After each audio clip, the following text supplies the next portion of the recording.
tous, c'est vendredi, dernier jour de la semaine. Aujourd'hui, je vous propose de parler de capoeira dans notre rubrique C'est Sport. Alors, on va parler de son origine, donc pourquoi on danse de la capoeira. Sa définition, on en parle avec Jamie Waymo dans notre rubrique C'est Sport. Ensuite, nous parlerons des ateliers Adjé dans notre rubrique On s'occupe de vous. Donc Adjé est un artiste qui propose ses services aux jeunes donc défavorisés, sans emploi, touchés par la délinquance. En tout cas, on voit tout cela avec Anna Chiran dans notre rubrique On s'occupe de vous. Et ensuite, pour terminer, on ira au Mont d'Or, donc assister au cirque qui a été organisé lors du festival culturel de cette commune. On en parle avec Chloé Yentao dans notre rubrique Demandez le programme. Mais avant tout cela, donc, je vous propose de retrouver notre invité du jour.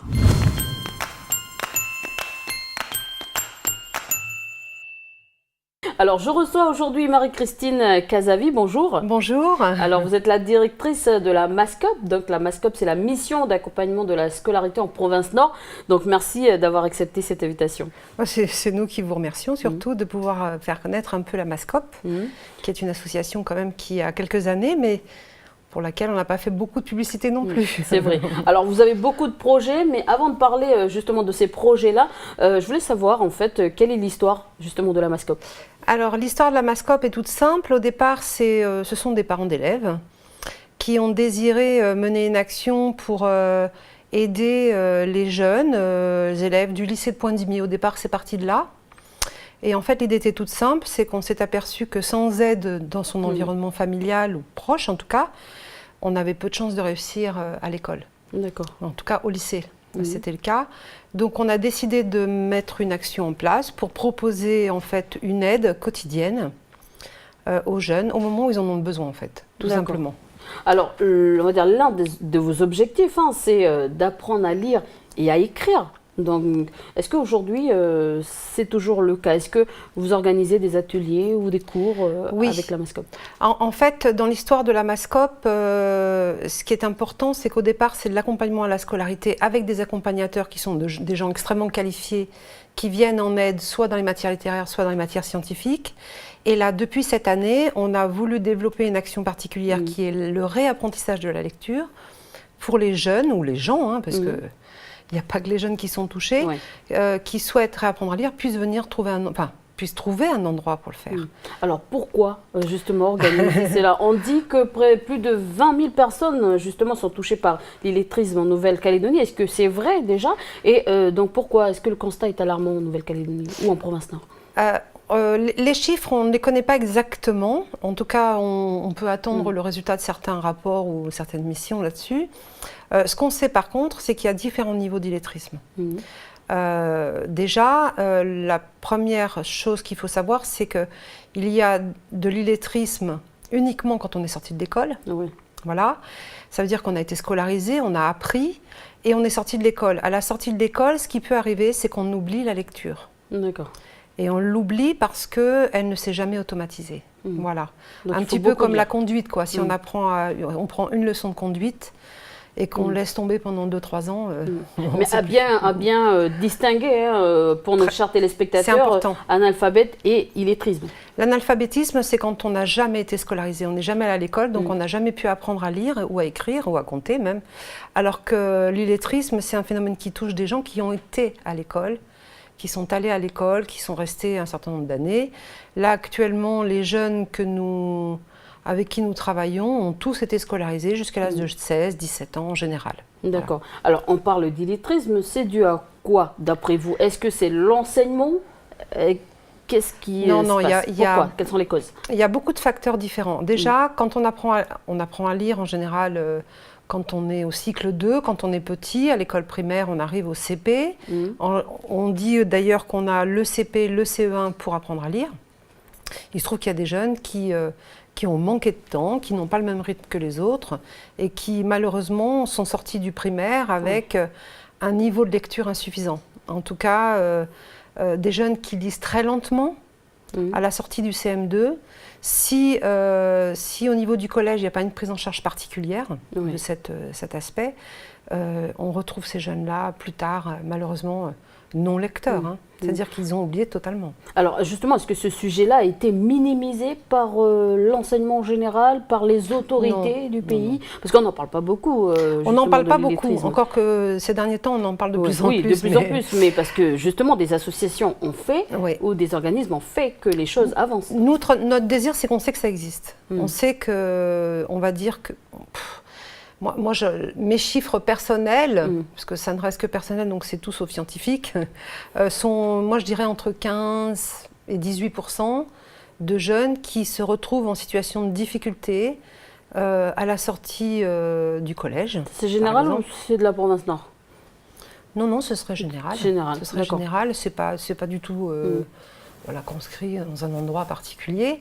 Par contre, ce que je sais aussi, c'est que si on souhaite réapprendre à lire en province Nord, sur la côte Est notamment, on n'a pas vraiment de lieu pour le faire. D'accord. C'est pour ça qu'on a désiré créer cette action. Et la médiathèque, les médiathèques justement, est-ce que vous êtes partenaire ou est-ce que vous justement vous demandez aux jeunes justement d'aller dans ces endroits-là? Ce serait une belle suite logique et ce serait presque une victoire si nos jeunes commencer à fréquenter la médiathèque. D'accord. Bon, d'ailleurs, on a une anecdote. On a un jeune en ce moment qui apprend à lire et son grand-père, d'habitude, il restait toujours à la maison. Son grand-père lui a demandé « Mais où est-ce que tu vas comme ça tous les matins ?» Et il lui a dit « À la médiathèque. » Parce qu'on est situé juste à côté. Alors, culturellement, est-ce que, ou pour nous, les jeunes que vous suivez, est-ce que c'est un sujet tabou? Parce qu'on a honte de dire deux fois qu'on ne connaît pas lire ou qu'on ne connaît pas écrire. Quelle est la situation? Les jeunes, effectivement, qui viennent nous voir, n'en ont parlé à personne. D'accord. Donc c'est un encouragement que vous avez envie de leur faire aujourd'hui aussi. En général, il y a un proche, très très proche, un complice presque dans la famille ou un ami qui est au courant et qui a vu d'ailleurs notre publicité pour apprendre à lire, parce que sinon ils n'auraient pas pu en avoir connaissance. Par contre, même quand ils commencent à apprendre à lire et qu'ils retrouvent cette sensation de lecture, ils n'en parlent toujours pas. Alors, qu'est-ce que vous avez envie de dire aujourd'hui aux jeunes, justement, ou aux adultes qui viennent justement participer à ces ateliers? Comment se passe, par exemple, une journée type à la Mascope? Alors, une journée type à la Mascope, c'est en fait, on a 3 matinées par semaine qui sont consacrées à cette action. Parce qu'on a aussi l'accompagnement à la scolarité et on a aussi des échanges linguistiques avec la Nouvelle-Zélande qu'on a essayé de développer. Donc on a 3 matinées où on a des jeunes qui viennent à des heures très précises. En général, on évite de les... Trop d'informations, trop de... Voilà, ils viennent, il y en a un qui vient à 8h15, un autre à 9h30, etc. On évite qu'ils se croisent. Il faut qu'il y ait une prise en charge individuelle, particulière, qui soit adaptée vraiment à leurs problèmes. En tout cas d'apprentissage. En général, il faut quand même repérer ce qui a pu bloquer pendant l'apprentissage. Et une fois qu'on a trouvé certaines raisons, on reprend le réapprentissage et ça se passe plutôt bien. Là, actuellement, tous les jeunes qui viennent chez nous ont retrouvé le chemin de la lecture. Alors, qui intervient? Ça fait plaisir. Qui sont les intervenants? Pour l'instant, je suis seule à le faire. D'accord. Parce que c'est mon métier, je suis enseignante spécialisée, j'ai fait ça pendant plus de 20 ans. Mon travail, c'était de venir en aide aux élèves qui avaient du mal à apprendre à lire, justement. Et donc, en entrant à la Mascope, j'avais qu'une envie, c'était de mener cette action. Est-ce que vous avez, par exemple, vous déplacez en tribu ou pas encore? Alors non, pour l'instant... Ou est-ce que c'est en projet plutôt? Alors non, pas du tout. Et on réfléchit sérieusement à cette question parce que ce que les jeunes apprécient, c'est de venir dans un endroit discret. Oui, c'est ça. Là, on est dans un petit bâtiment, au premier étage. Il n'y a pas de panneau particulier avec un grand panneau qui dit « Venez apprendre à lire ». Non, il n'y a pas ça. Ce qu'on a, c'est qu'on a une publicité. Les jeunes viennent, rentrent dans un bâtiment. Personne ne sait ce qu'ils viennent faire. Voilà, donc c'est discret. Et ça, on y tient. D'accord. Je pense même que c'est un préalable. Alors, quels sont les projets de la Mascope pour... nous sommes peut-être à la fin de l'année, alors quels sont les projets qui attendent la Mascope? Alors, les projets de la Mascope sont nombreux. Alors déjà, au niveau des financements, on a un financement très important de la part de la province Nord pour tout ce qui est accompagnement à la scolarité. Notre président Jean-Pierre Diaoué nous aide à défendre... En tout cas, à mobiliser les élus sur cette affaire. Et la province nous a vraiment bien suivis depuis 10 ans maintenant. Cadre Avenir aussi nous aide dans cette action. Et également le gouvernement. D'accord. Mais la plus grosse partie, c'est la province. En ce qui concerne la lutte contre l'illettrisme, le réapprentissage de la lecture, pour l'instant, nous n'avons pas de financement. parce que c'est une nouvelle action, que ce qui est déjà demandé aux institutions est énorme. Donc on a essayé de trouver des moyens autres. On se débrouille pour essayer de trouver un financement. Alors le financement, il servirait simplement à fabriquer les livrets de lecture, parce que j'ai une méthode personnelle, donc je fabrique moi-même les livrets. Il y en a 15, 16, 17 à peu près par jeune. Ça fait environ 15 pages chacun. Donc on a loué une photocopieuse tout simplement. Donc tout ça, ça a un coût.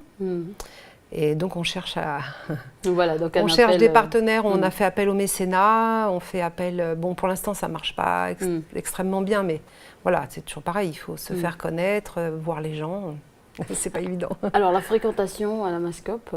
La fréquentation. Alors en ce qui concerne l'accompagnement à la scolarité, la fréquentation est très importante puisque on est présent maintenant dans pratiquement tous les établissements de la province Nord. D'accord.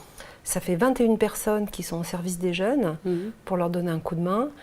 Et l'année prochaine, en ce qui concerne la lutte contre l'illettrisme, on espère pouvoir obtenir, si le projet passe évidemment, des enseignants mis à disposition de la Mascope. D'accord. Pour des enseignants de français, de tous les cours des enseignants, le mieux ça aurait été spécialisé, des enseignants, un au moins pour la côte Est, un pour la côte Ouest, pour continuer ce service de réapprentissage de la lecture. D'accord.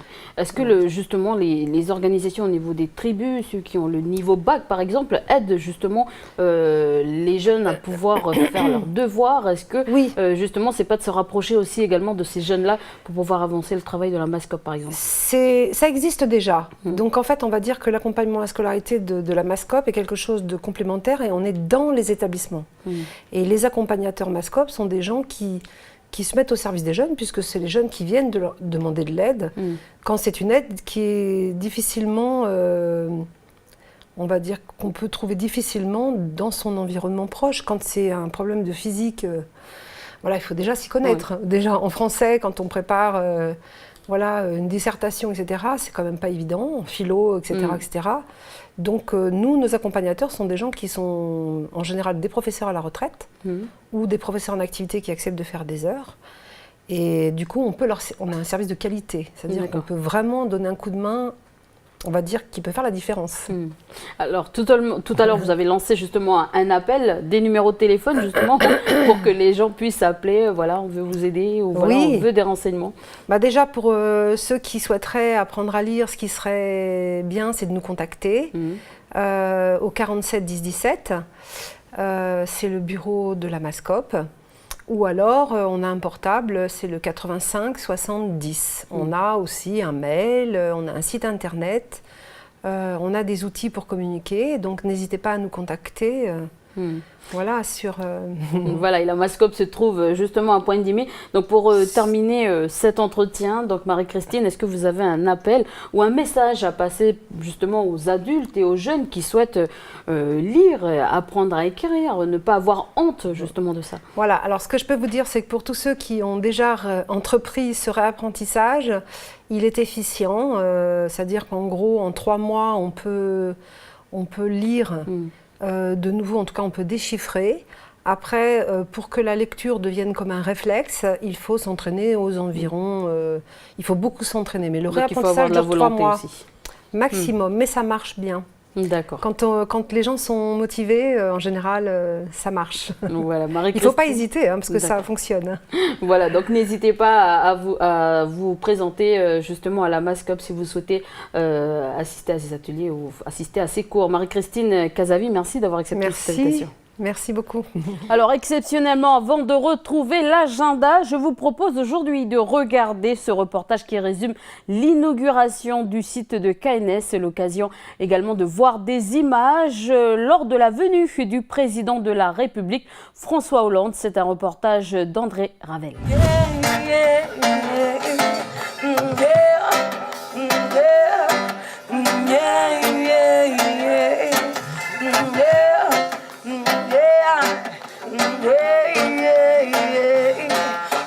Merci aux autorités coutumières de la région de Vaud, de la région de Condé, la province, la SMSP et KNS ont pensé organiser cette journée pour se dire des choses. par rapport à un travail que nous avons convenu ensemble de faire. Avant de dire quoi que ce soit, voilà le visage de tous ceux qui sont derrière moi, de la province, de la SMSP, de KNS, et tous ceux qui ont bien voulu se joindre à nous pour cette journée.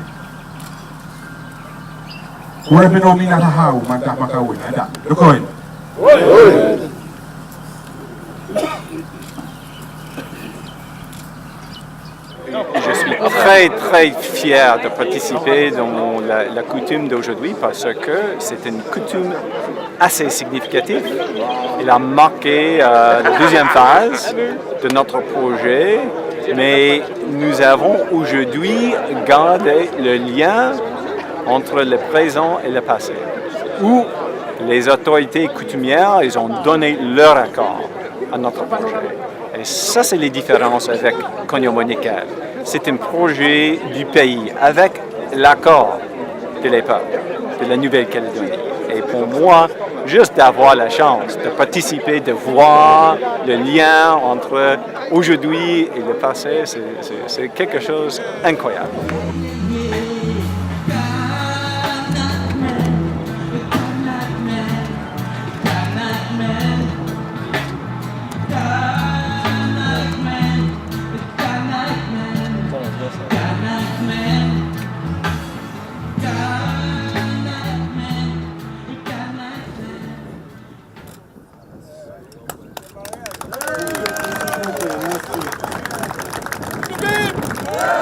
Nos communes de VKP, notamment de Ngo et de Koné, vous avez accepté en tant que collectivité publique, aux côtés de la province, de faire les efforts avec nos populations pour accueillir un outil minier et industriel qui va servir de levier à la construction du pays.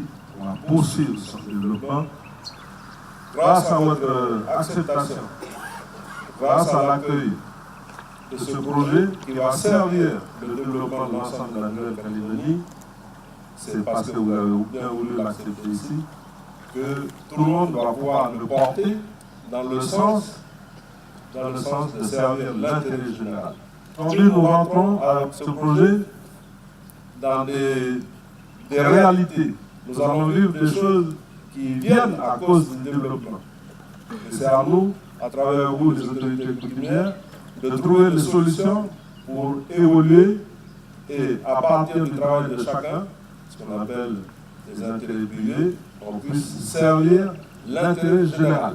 On vous remet ce geste pour dire que cet outil, il est chez nous et c'est vous qui tenez ici, à partir de la terre de chez nous, cet outil. C'est vous qui le tenez. Mais vous le tenez au nom de tous nos concitoyens. Et grâce à votre perspicacité, à voir et à trouver les solutions pour que cet outil serve au développement de tout le monde, c'est le geste pour vous dire, on vous demande de continuer à accompagner ce projet que nous avons voulu ensemble. C'est le travail qu'on a voulu est terminé. On va le faire vivre ensemble, cet équipement, grâce à votre support et à votre compréhension. Voilà. Le projet de l'usine de Koniambo résulte de l'accord de Bercy, qui a été signé en février 1998. Et donc l'accord de Nouméa s'est endossé à cet accord de Bercy pour porter un principe. Les ressources minières vont relever dorénavant avec l'accord de Nouméa des provinces, et les provinces peuvent décider des projets industriels pour valoriser cette ressource. Suite à ça, la province Nord s'est rapprochée des autorités de Vaud et de Koné, puisque nous avions obtenu la possibilité de valoriser le massif Koniambo en échange des titres miniers que nous avions sur Poum et Tiembaki, que l'on doit remettre à la SLN en échange des titres miniers du Koniambo. Toutes les autorités coutumières de Vaud qui ont un lien à la terre sur le massif nous ont donné donc leur accord. Le projet donc a été dessiné fin décembre 2005 et Falcon Bridge a été racheté par Xstrata, qui a mis 1 an pour se décider réellement à lancer le projet. Donc de 2008 à aujourd'hui, grâce à KNS, donc à nos actionnaires, et à tous les gens qui se sont formés, et tous les cadres qui sont venus, tous les ingénieurs qui sont venus même de l'étranger, nous sommes en train de terminer donc, la 3e étape, c'est-à-dire la finalisation de la construction. Et donc le geste d'aujourd'hui est la continuité du geste d'autorisation. Et donc à partir de 2014, on rentre, on va dire, dans l'exploitation de l'équipement industriel. En réalité, depuis avril 2013, mais en 2014, nous avons les 2 lignes de production industrielle qui sont en marche. La mine, elle fonctionne déjà. Et donc, il y aura une montée en puissance sur 2 années au moins, 2015 et 2016. Et au-delà de cette montée en puissance, nous allons atteindre la production nominale de 60 000 tonnes par an. Donc voilà, les grandes étapes. Un projet décidé grâce aux autorisations données par nos autorités coutumières et les 2 communes de Vaud et Koné. Aujourd'hui, donc, nous nous réunissons ici à Vaud parce que dans 1 semaine, l'usine va être officiellement inaugurée.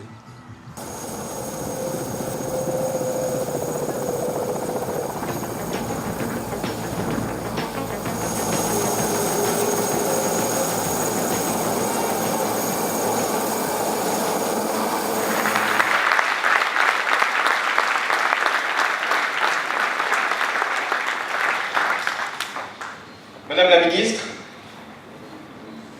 Mesdames, Messieurs les parlementaires, Monsieur le Président de la province Nord, Mesdames, Messieurs les élus, Monsieur le Président de KNS, Monsieur le représentant de Glencore, Monsieur le Président de la SMSP, Mesdames, Messieurs, je viens d'assister à un événement considérable, c'est-à-dire la création d'une usine qui est la plus moderne du monde, ici, en Nouvelle-Calédonie. C'est un événement exceptionnel aussi parce que c'est le plus grand projet industriel réalisé en France depuis des années.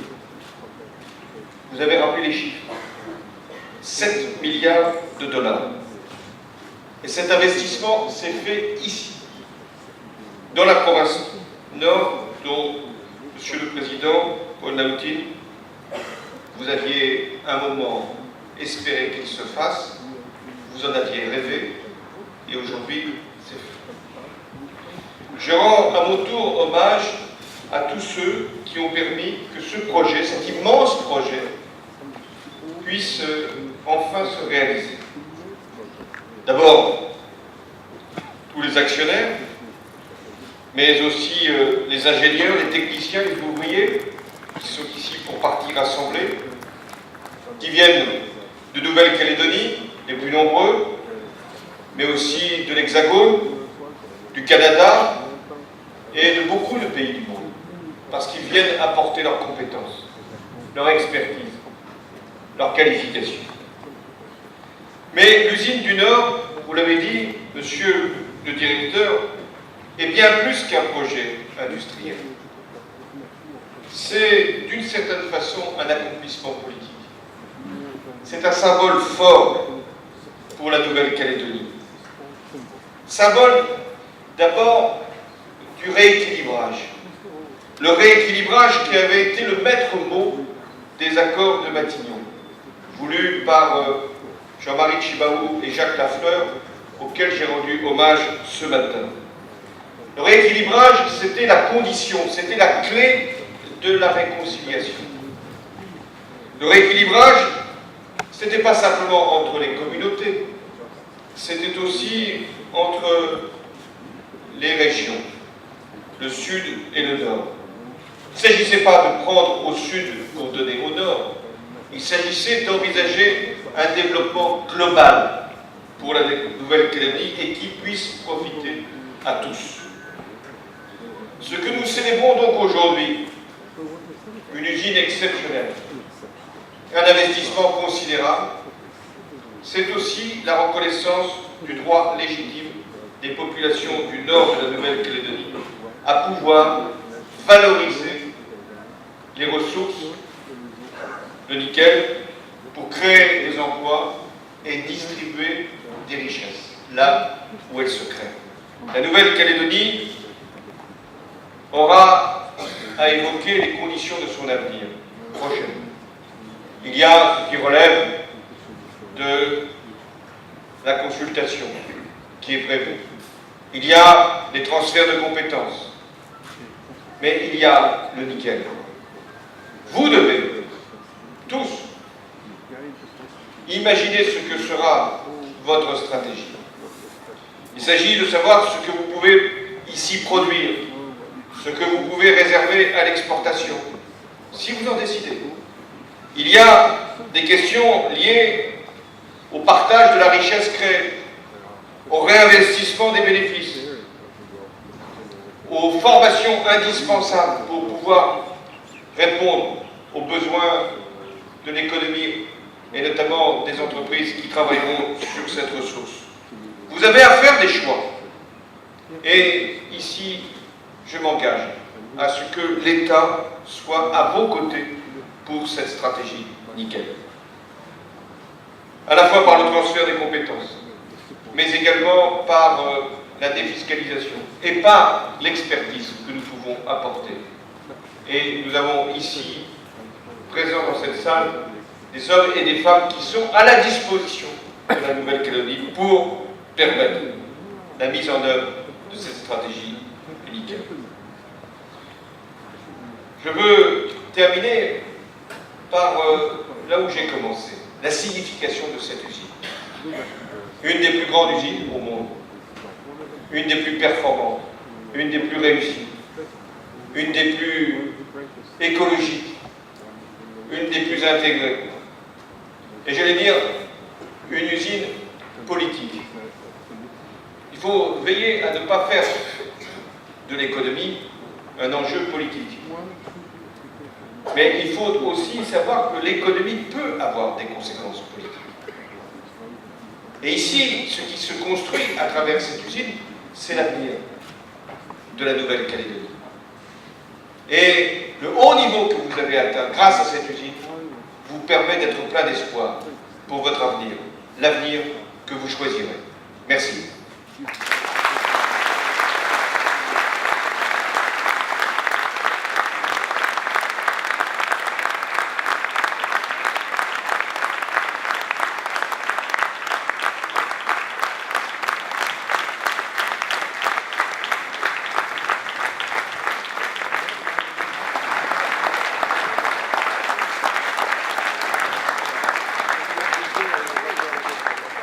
Voilà donc ce petit reportage d'André Ravel en diffusion du film Une usine et des hommes, réalisé par Jacques-Olivier Trampas de Néo Productions.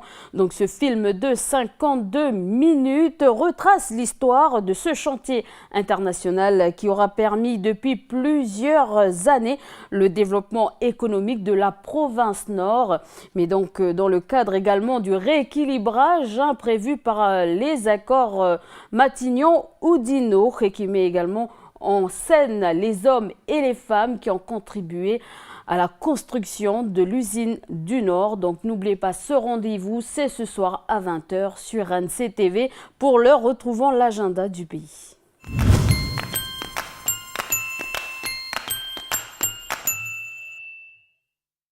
Bonjour Davina. Salut Elise, ça va? Ça va. Bon bah tant mieux. Bonjour à vous à la maison, jour des copains, tout va bien normalement? Ça va, c'est le week-end, donc du coup c'est tranquille. Le week-end s'annonce et justement j'ai une petite info à vous rappeler. Chers amis, il est depuis le 20 novembre interdit de faire des feux qui ne soient pas des feux domestiques. Voilà. Donc voilà, faites attention, évitez d'en faire, surtout dans les régions de Bourail ou de Moindo où c'est des régions qui sont à risque. Évitez de faire des feux, c'est dangereux. Et puis, voilà. Et puis surtout en cette période de sécheresse, voilà. Les feux partent et puis voilà, on n'arrive plus à les arrêter. Et donc on poursuit avec une information qui concerne la commune de Koumak. C'est ça Elise. Alors la DASPS et l'agence sanitaire et sociale invitent la population à une réunion pour parler de la mise en place de ce qu'ils appellent, eux, des consultations jeunes consommateurs. En fait, les consultations jeunes consommateurs, ça concerne ceux qui ont entre 12 et 26 ans, qui sont consommateurs, que ce soit de cigarettes, d'alcool, de cannabis. pour les aider sur Arrêter, le court en fait. terme et sur le long terme, voilà, en les accompagnant, en leur donnant des conseils. Ils vont pouvoir rencontrer notamment des éducateurs, des infirmières, des psychologues qui pourront les aider, hein. Et puis aider aussi leurs parents en les écoutant, en les soutenant, en les conseillant aussi. Voilà, donc ces consultations seront gratuites et pourront même être anonymes si la personne le demande. Il faut savoir aussi que cette réunion qui aura lieu le 2 décembre au centre mère-enfant de Koumak de 9h à midi, c'est justement pour la mise en place de ça et que ça se passe au mieux par la suite. Voilà, c'est important, donc profitez. Et puis, est-ce que c'est gratuit, c'est payant? C'est gratuit, Voilà. tout à fait. C'est gratuit et ça peut être même anonyme si vous demandez à ce qu'on ne sache pas que vous êtes passé, personne ne le saura. Voilà. Ok, donc on poursuit avec un tremplin musical donc, de la jeunesse à Nouméa. C'est ça, Élise. On part du côté du monde des Oliviers à Magenta. Il y aura là-bas un tremplin des jeunes. Donc ça se passera les vendredis 5, samedi 6 et dimanche 7 décembre. Au programme, bien sûr, pendant ces 3 jours de la musique, il y aura énormément de groupes qui seront là. Vous aurez aussi la possibilité de voir la projection de films chrétiens et puis de profiter des différents stands pour ces 3 journées. Voilà, donc on reste à Nouméa pour la suite et on parle de la semaine de réduction des déchets. Oui, c'est ça, Élise. On va s'intéresser à ce que la mairie de Nouméa a mis en place. Il faut savoir qu'il y aura des demi-journées de formation au compostage. Donc voilà, c'est mis en place le samedi 29 novembre. Donc il y aura de 8h30 à 11h30, ce sera du côté de Rivière-Salée au parc municipal. Et puis de 13h30 à 16h30, ce sera du côté du Receiving au parc municipal Georges Brunelet. Le but, c'est d'initier, on va dire, les adultes à ce que c'est que le tri, ce que c'est que le compostage et puis voilà, sur le long terme, à ce qu'on évite de remplir nos poubelles de choses qu'on pourrait recycler. Donc pendant que les parents seront à ces ateliers, les enfants pourront eux aussi s'initier au recyclage puisqu'il y aura des ateliers de recycle art qui seront proposés aux enfants avec l'artiste Fred Moll qui sera là. Donc ils vont créer des choses autour du recyclage du plastique et ce qu'ils ont fait comme œuvre, ça va rentrer dans une des créations de cet artiste-là. Donc voilà. Et à l'heure où on parle aussi du réchauffement climatique, je pense que ces initiatives-là sont on est importantes. Pile poil dedans. Donc voilà, mais le nombre de participants par contre à ces journées est limité et puis il faut s'inscrire. Donc notez le numéro de téléphone, le 27 98 27. Il y aura aussi des agents de la ville qui seront là. Ils auront un stand d'information sur la réduction des déchets et le tri des déchets aussi. Puis à l'issue de ces formations, les foyers qui le souhaitent pourront s'engager et être suivis par la ville de Nouméa pour tout ce qui est tri et recyclage.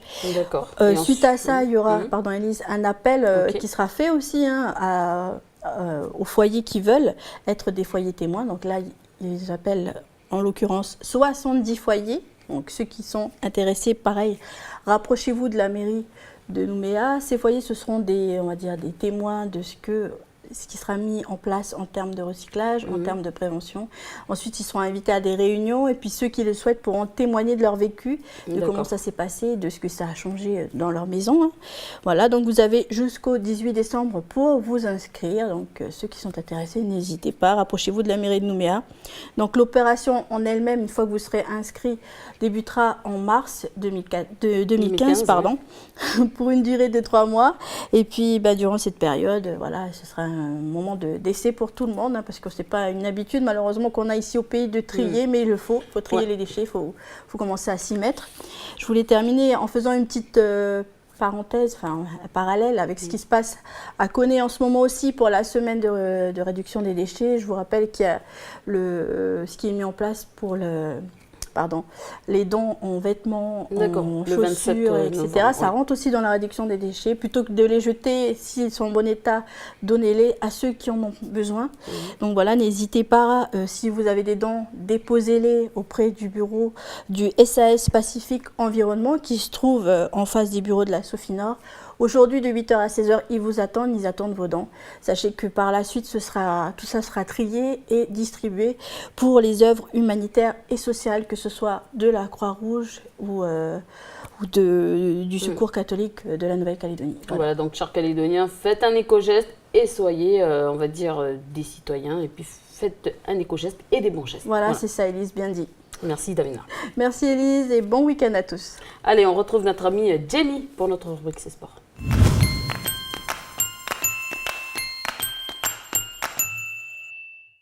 Bonjour Jamie, aujourd'hui on va s'intéresser à la capoeira, donc art martial ou danse.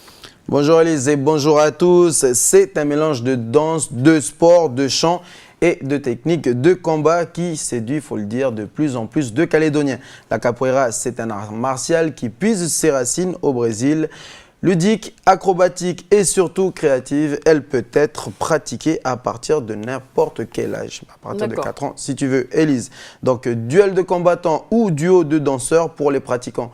C'est tout cela à la fois, sans contact et toujours rythmé. C'est la parenthèse brésilienne hebdomadaire de tous les adhérents des différents clubs ici en Nouvelle-Calédonie. La capoeira, c'est du sport, c'est de la musique, pour répondre à ta question de tout à l'heure. Mais c'est aussi un peu d'histoire, donc l'histoire du Brésil, de l'esclavage, des Africains angolais. Parce que voilà, c'est de là que sont arrivés les premiers esclaves africains de l'Angola. Et donc qui ont été transportés vers les champs de canne à sucre brésiliens. Alors faire de la capoeira passe forcément par l'apprentissage de l'histoire, comme tu l'as dit un peu au début. Et ça pourrait justement éduquer les enfants comme les adultes. En effet, Élise, la capoeira en Nouvelle-Calédonie pourrait devenir, je dirais, un vecteur d'éducation, mais aussi un enjeu socio-culturel. Réfléchir sur la culture et le contexte social qui entoure la capoeira est une condition indispensable pour un élève qui désire intégrer un club ici en Nouvelle-Calédonie. La capoeira ne peut se pratiquer dans sa globalité, il faut avant tout connaître la signification, le sens de ce sport et puis après se poser des questions comme au Brésil, de quelle couche sociale vient la capoeira et puis aussi se demander à quoi sert la capoeira. Je dirais l'avantage dedans c'est de pouvoir briser quelques barrières, quelques clichés que l'on a ici, les différences, je dirais, socio-culturelles et puis les différences sociales. Donc le fait de rentrer, je veux dire, la capoeira il véhicule des valeurs de respect et puis qui te permettent de découvrir, de partir à la rencontre des différences de la personne qui est en face de toi. Voilà, donc je dirais qu'ici, c'est un bel enjeu socio-culturel ici en Nouvelle-Calédonie, vu que on parle de destin commun, il y a plusieurs communautés ici, on vit ensemble, mais on ne connaît pas forcément les différences de notre voisin qui a aussi sa propre culture, sa propre identité. Et la capoeira, je pense, comme on parle de la capoeira aujourd'hui, mais c'est un sport comme les autres sports qui permettent de partir à la rencontre d'autrui. Il y a un véritable enjeu socio-culturel pour faire court.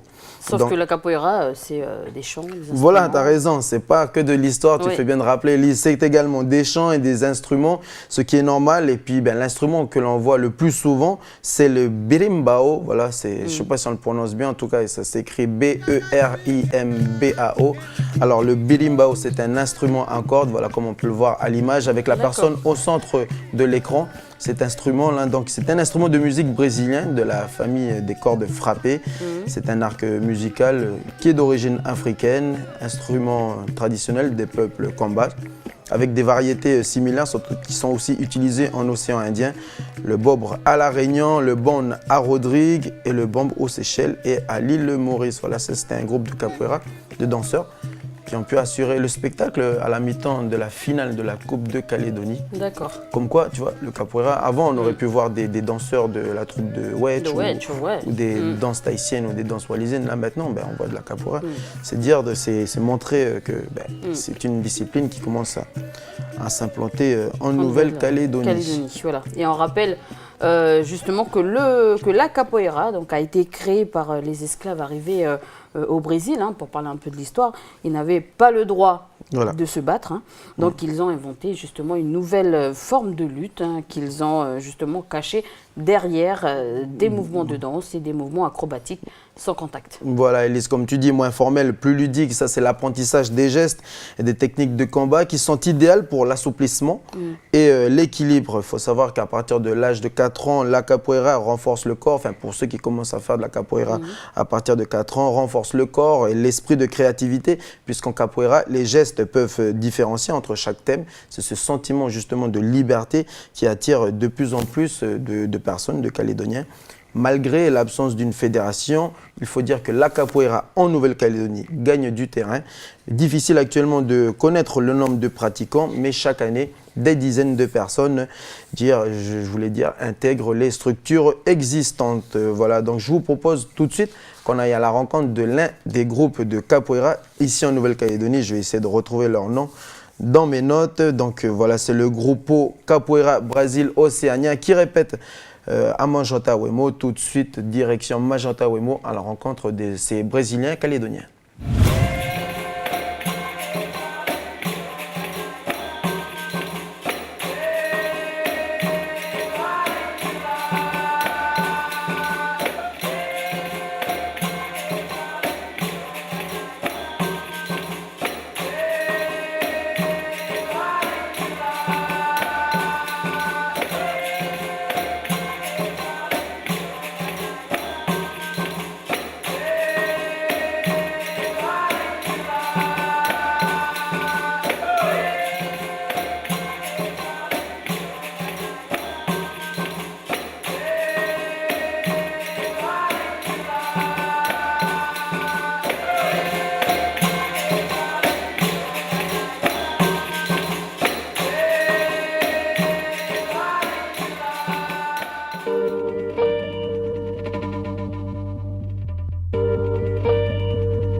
Quand j'ai débuté, bah oui, bien sûr, au début c'est difficile.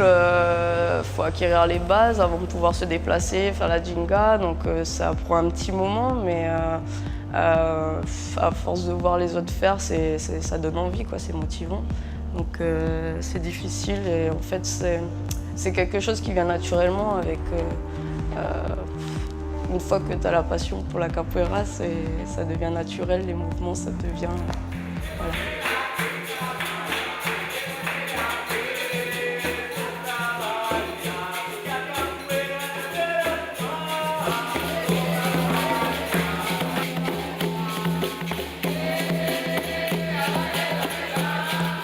C'est une culture, oui, c'est très fort la capoeira parce qu'à la base c'est une discipline qui a été créée par les esclaves au Brésil, les esclaves africains.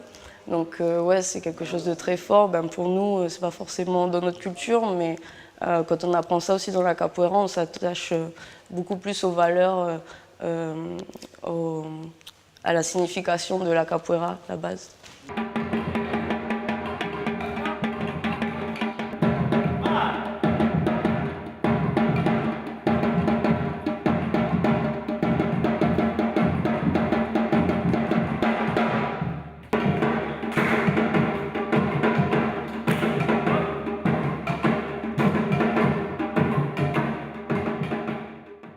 Ça permet de se défouler et ça permet de découvrir ce qu'on est capable de faire avec son propre corps, les acrobaties, la souplesse. Ça permet vraiment de se développer au niveau physique et mental aussi parce que c'est à jouer à deux. Donc il faut savoir échanger, il faut savoir écouter les autres. Donc voilà, c'est l'écoute de soi, l'écoute des autres, la capoeira. Moi, je crois réellement que la capoeira, entre autres, mais en tout cas pour moi, la capoeira, ça permet de vraiment déjà enlever toute la mauvaise énergie qu'on peut accumuler la journée et se remplir de bien-être, hein, de bonheur, de bonne énergie. Voilà, c'est vraiment le mot pour moi, énergie.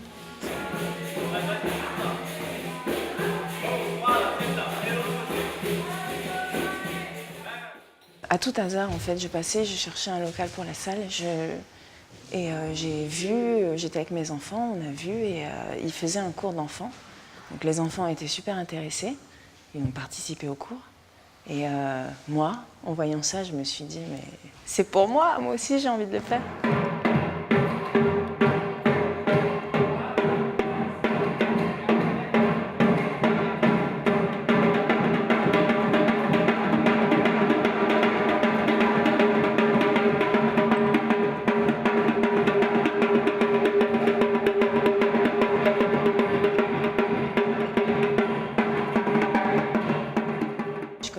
J'avais entendu parler, ça m'intéressait, mais bon, j'avais jamais vraiment osé mettre le pied dedans, quoi.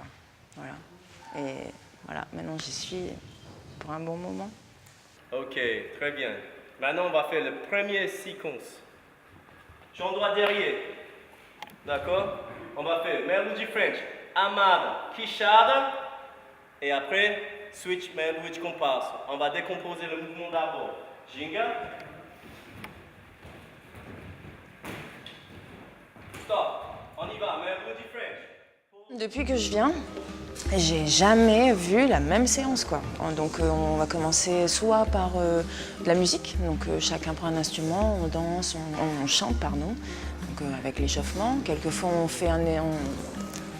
on commence l'échauffement tout de suite, ou alors avec une petite séance un peu genre cardio training, ou voilà. Après, dans le corps du cours, il va introduire les mouvements. Donc voilà, pour nous débutants, bon, il va nous montrer vraiment les mouvements. Ensuite, on va faire les enchaînements de mouvements.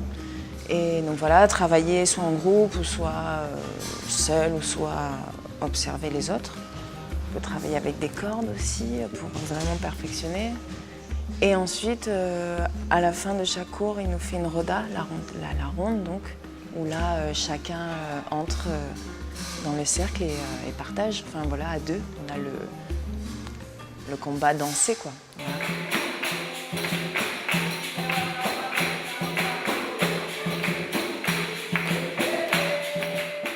Les mouvements qu'on fait à la capoeira, alors il y a les coups de pied, les esquives de base. Coup de pied basique qu'on apprend en premier, c'est le quechada. Armada, c'est des coups de pied circulaires. Mais à Lua di Compasso, on utilise les mains au sol pour se propulser un peu, donner de la force dans le mouvement. Et ensuite, il y a des acrobaties simples comme la roue qu'on apprend quand on est petit, pas forcément la capoeira. Mais ça, c'est un mouvement de base de la capoeira qui permet de se déplacer, mais aussi d'esquiver des coups de pied. J'enseigne beaucoup plus dans le sens martial, régional, mais j'ai pas mal d'expériences avec le capoeira Angola aussi, mais je ne suis pas un prof de capoeira Angola.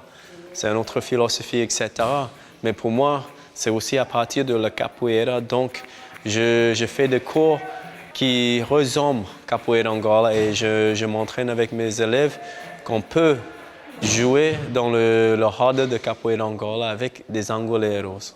Mais aussi, on peut transformer facilement et jouer capoeira régional qui sont plus combatifs, plus debout et bien sûr plus dynamiques.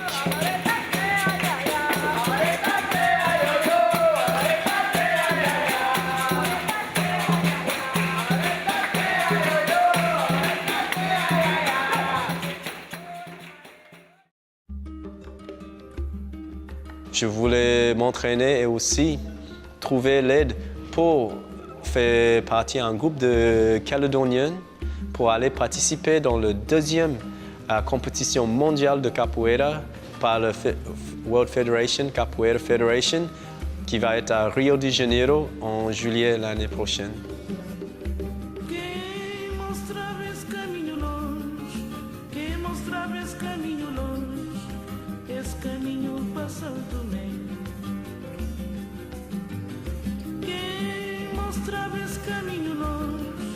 Alors, on a entendu les mots, donc le mot énergie, hein, libérer son énergie. Donc, on a vu également beaucoup d'exercices corporels. Ouais. On sent l'épanouissement des personnes. En fait, ils jouent, ils s'amusent. Voilà, en effet, l'épanouissement de l'être, c'est l'une d'ailleurs des vertus de la capoeira où tu retrouves l'intelligence du corps, l'importance d'agir. Tu vois, c'est toujours on retrouve encore ce sentiment de liberté ou encore la compréhension de la philosophie du jeu. Parce que la capoeira, c'est un art, mais c'est aussi un sport. Endurance, assouplissement ou encore gainage, ce sont des termes qui résument, je dirais, les 2 heures d'entraînement.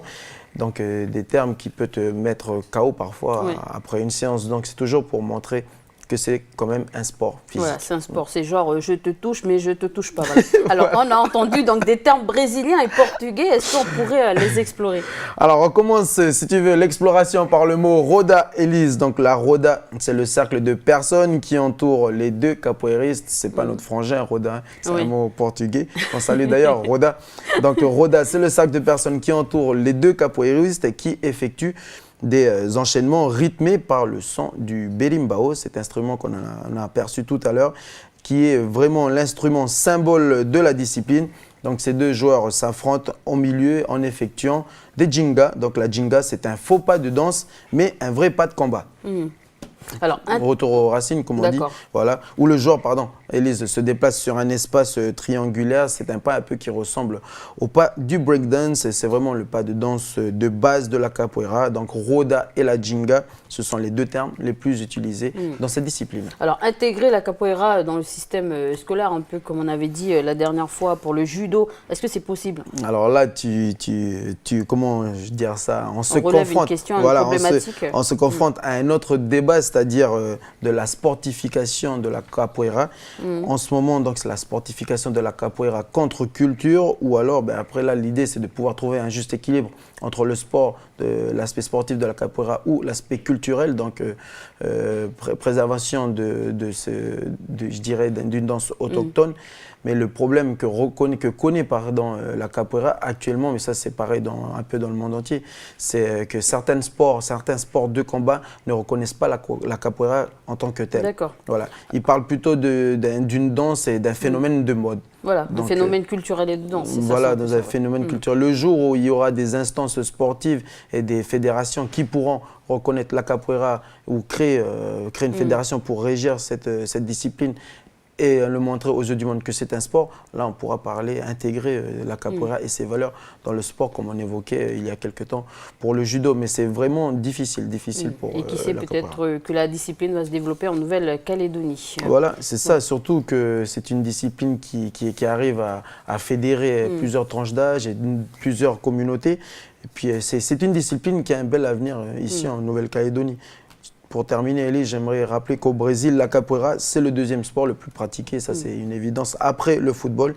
Et puis, sa notoriété, elle a été construite, elle s'est faite par des organisations, d'événements et de manifestations qui ont su rayonner, qui ont su véhiculer l'image du Brésil à l'échelle du monde.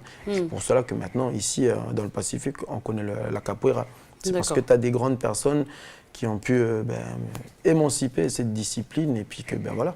Maintenant, ça fait partie des disciplines enseignées à l'école. Voilà. Et puis ça pourrait justement contrer la violence qui, en ce moment, est souvent repérée justement dans nos écoles. C'est ça. Merci. Merci, Jamie. On lance un appel triangulaire. Voilà, on lance un appel. Merci, Jamie. Merci, Elise, avec plaisir. Merci à tous. Allez, on passe tout de suite à notre rubrique On s'occupe de vous.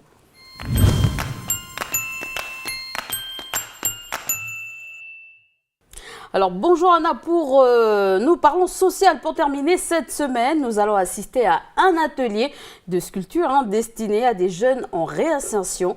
Donc ils sont initiés par Adjé, un sculpteur bien connu en Nouvelle-Calédonie. Bonjour Élise et bonjour à tous. Oui, comme tu dis, Adjé est en effet un artiste qui est assez connu sur le territoire.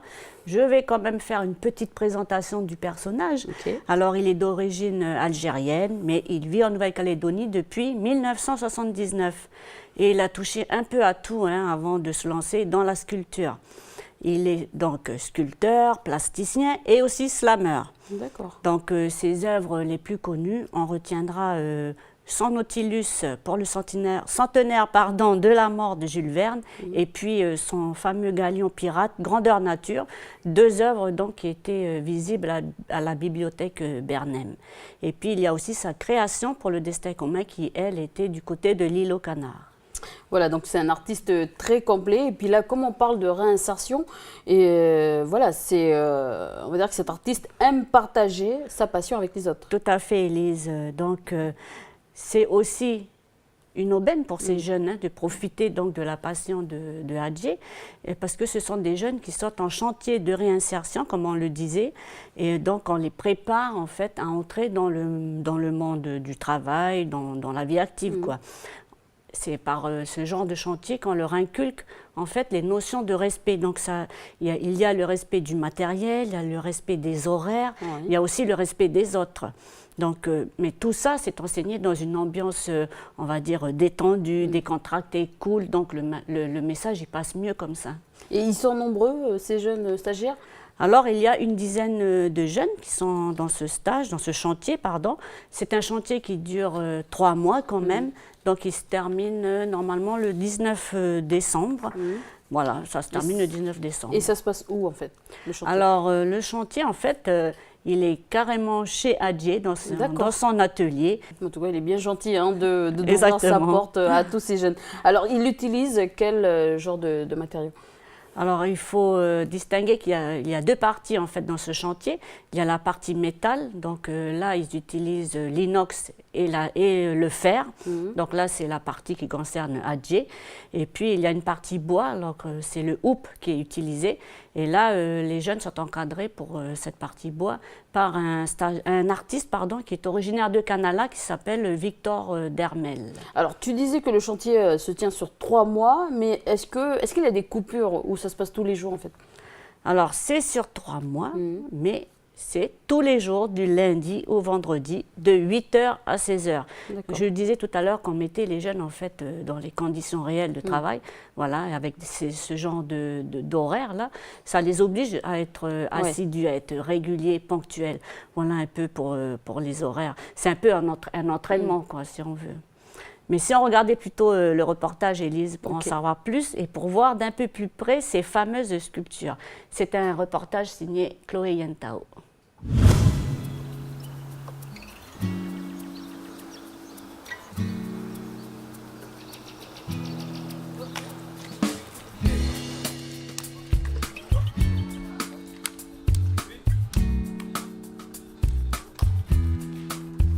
Alors ce projet, c'est une commande mairie de Nouméa qui nous a demandé de travailler avec des préadultes. En fait, ils ont entre 17 et 22 ans.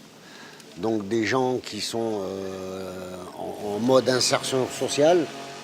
Donc on les a pris en stage culture, pas forcément... bien sûr que le but du jeu est d'arriver à fournir 10 sculptures à la fin des 3 mois de stage.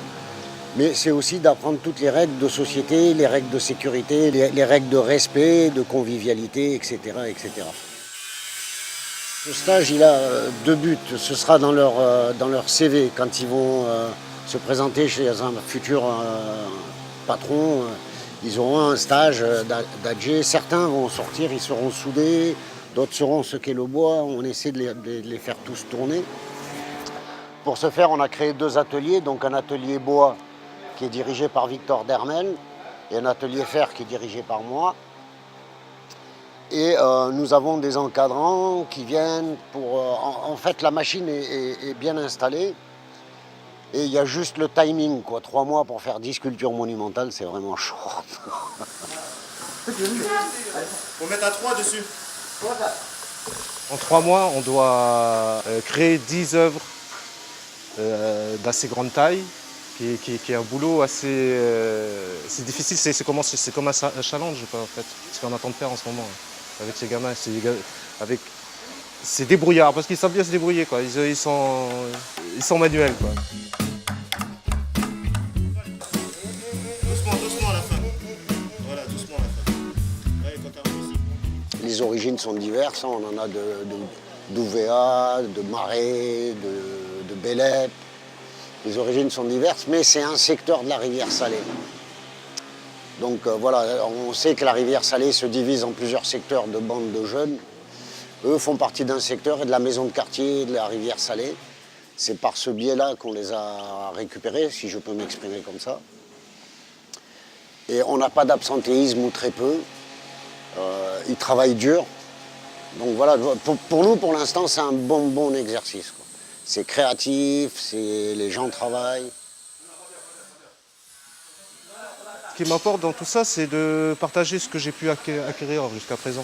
Parce que mon parcours est à peu près le même que ces jeunes. J'ai suivi le même chemin avant d'arriver là où je suis maintenant. Voilà.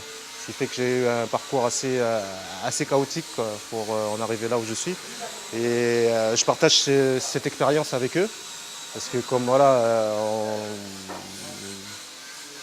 je veux dire, voilà, on vient de quartier, du coup il y a une petite affinité entre nous, il y a tout de suite un lien qui s'est créé dans la façon de parler,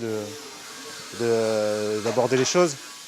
Et c'est surtout pour partager ce que j'ai pu acquérir jusqu'à présent. Ouais. Ouais, c'est dans le souci que ces jeunes puissent un jour faire quelque chose de leurs mains, quoi. Bien la surface, parce que les 2 bords,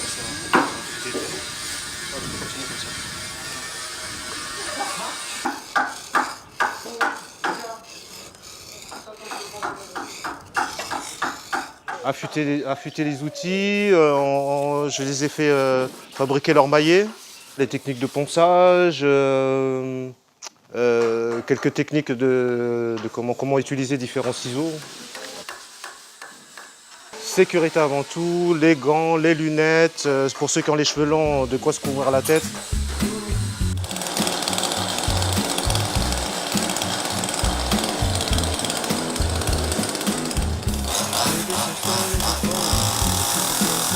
Alors les différentes étapes, ça commence par des jeunes qui n'ont jamais dessiné, qui n'ont jamais rien fait.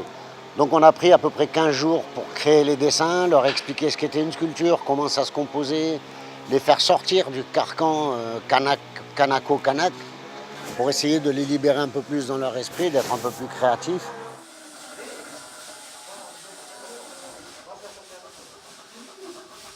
Et ensuite, quand on a fini la période dessin, on a discuté, on a sélectionné 10 dessins au hasard sans tenir compte de qui les avait faits ou pas, parce que chaque jeune a fait plusieurs dessins en fait.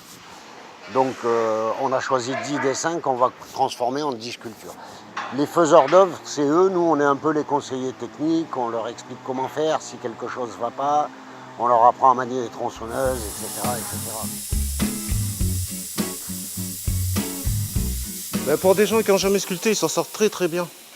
Au niveau de la maîtrise des outils, ça va, ils sont assidus. Il y en a un ou deux, il faut expliquer un peu plus, mais ça va. Sinon, la plupart, ils sont très manuels, quoi.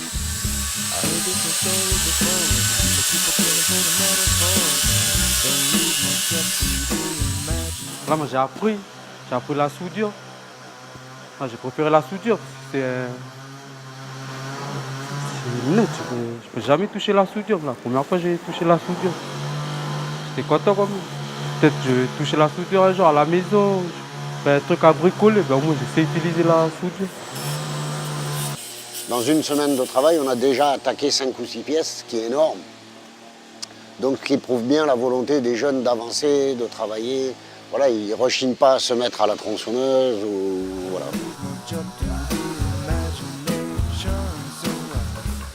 Et là, on est en train de travailler sur du hoop qu'on a récupéré au Col d'Amieux.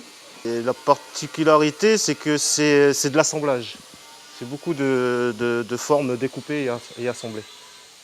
Pareil, il y aura toujours un peu dans toutes les pièces qu'il y aura, de toute manière, il y aura toujours un peu de métal. Soit elles seront en partie bois avec un peu de métal, ou en partie métal avec un tout petit peu de bois.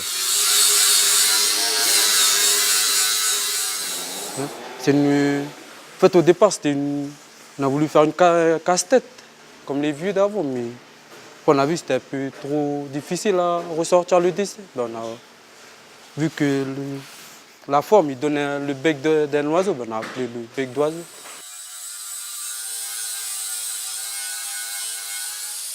Elles ont une taille minimum qui vont de 1,50 m à 2 m, voire 2,50 m pour certaines.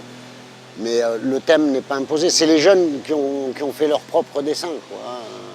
Il y a des dessins qui sont techniquement pas faisables, donc on les a éliminés. Mais c'est eux qui ont tout créé et qui vont tout créer. Nous, on les assiste, voilà, moi je les assiste à l'assemblage, où j'amène une idée supplémentaire qui peut faire que la pièce va être réalisable. Et c'est pareil pour Victor, et voilà. Ce qu'on a de bien, si tu veux, sur ce chantier, c'est que même les encadrants se mettent au boulot. Voilà, j'ai hâte de voir le résultat final, ça promet d'être impressionnant et puis on espère que les jeunes ont pu suivre l'exemple de Hadjé. Ça promet en effet d'être impressionnant puisque lorsqu'on sait que Hadjé ne fait jamais dans la demi-mesure en ce qui concerne les sculptures et celles-ci, donc elles vont faire au minimum 3 à 4 mètres. Donc on imagine ce que ça va donner au final, une dizaine d'œuvres comme ça monumentales. Alors, est-ce que justement tu as des infos pour les jeunes qui seraient intéressés par ce genre d'atelier? Où est-ce qu'ils peuvent s'adresser? Alors, si vous êtes sur Nouméa, rapprochez-vous des maisons de quartier parce que celles-ci proposent donc de nombreuses activités tout le long de l'année. Donc il y a de nombreux chantiers justement de ce type, mais il y a aussi d'autres domaines. Il y a l'audiovisuel, il y a la maçonnerie et puis évidemment la sculpture comme ce qu'on vient de voir. Donc rapprochez-vous des maisons de quartier pour vous renseigner. Et si vous n'êtes pas sur Nouméa mais plutôt vers le nord, alors là renseignez-vous dans les communes où il y a un animateur communal. vous pouvez vous renseigner auprès d'eux. Et puis, il y a aussi la MIGE, la mission d'insertion des jeunes. Il y a les diverses associations de jeunes, de femmes. Enfin, il y a beaucoup de choses qui se passent. Il suffit d'ouvrir l'œil et les oreilles. Voilà, donc merci Anna pour toutes ces informations. On te retrouve la semaine prochaine pour des rendez-vous sociaux et santé. Avec plaisir et bon week-end à tous. Allez, on passe tout de suite à notre rubrique Demandez le programme.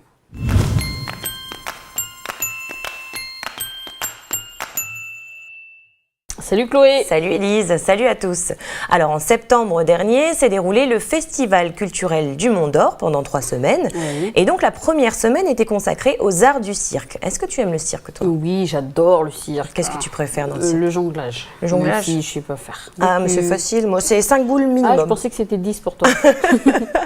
Alors moi j'y suis allée à ce festival culturel. J'ai eu la chance d'ailleurs de rencontrer des anciens élèves de l'ECNC, l'école de cirque de Nouvelle-Calédonie, ainsi qu'un autre Calédonien qui sont revenus au pays donc en tant que professionnels pour présenter au public leurs créations artistiques. Alors de qui il s'agit? Alors j'ai pu rencontrer Anouk Leroy, ancienne élève de l'ECNC, qui donc a suivi sa formation professionnelle aux Pays-Bas. Et c'est là qu'elle a rencontré 2 autres jeunes femmes, Automne Thirion et Anaï Delas Cuevas, avec qui elle a monté le collectif Dames.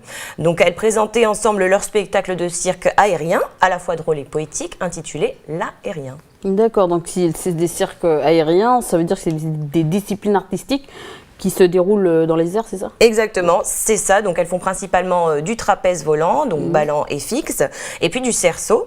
Et donc j'ai eu l'occasion également de rencontrer Alexandre Fournier. Alors lui aussi, c'est un ancien élève de l'ECNC qui a suivi donc sa formation en métropole à l'école l'Académie Fratellini.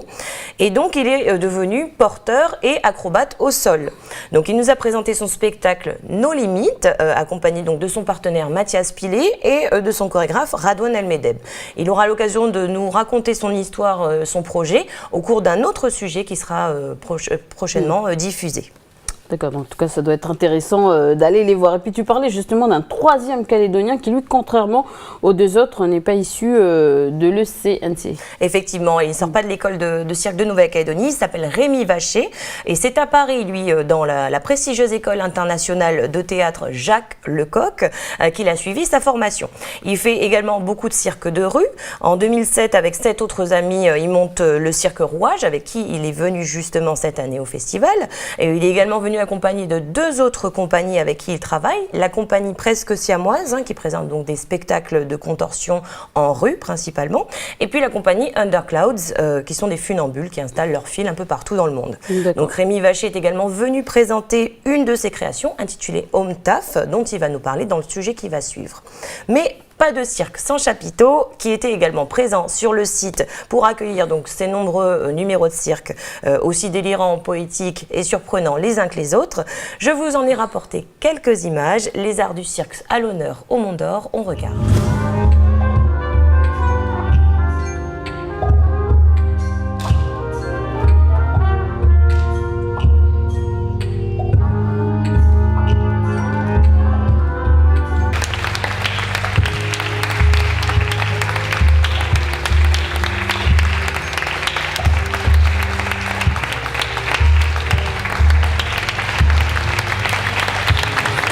Le Festival culturel du Mont d'Or existe depuis 2008, donc cette année c'est la 4e édition de ce festival dédié à l'expression artistique et corporelle. Et cette année, on offre une petite place aux arts du cirque. Il y a un réel engouement au niveau des arts du cirque depuis un certain nombre d'années, sous l'impulsion de l'école de cirque, qui fait un travail fantastique sur l'ensemble du territoire, qui essaye d'œuvrer pour la démocratisation des arts du cirque sur tout le territoire, la province sud, province nord et même aux îles Loyauté. C'est une école qui fonctionne à plein régime. On peut en voir les bénéfices aujourd'hui, puisque un certain nombre d'anciens élèves reviennent en Nouvelle-Calédonie avec des spectacles professionnels. Mesdames et messieurs, le cirque Rouage dans Hop Taf.